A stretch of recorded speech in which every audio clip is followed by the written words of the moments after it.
sa dagiti parents, una na in Proverbs 22 chapter, verse 6. Train up a child in a way he should go, for when he is grown up, he will not depart from it. Diba?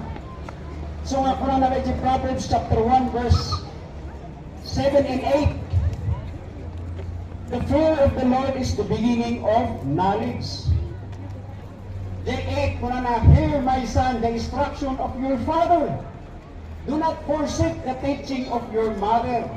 So han tayo kano nga disregard niya, dapat din tayo tibilbilin dagiti tatang tayo, dagiti nanang tayo, niya tapno maabot tayo, iti pangarap tayo nga ag pulis, ag dentist, ag doktor, ag nurse nga, ag medical technology, ag pharmacist. No? Kasi hanyo maabot na kita, no? Hanyo nga surot ng Japan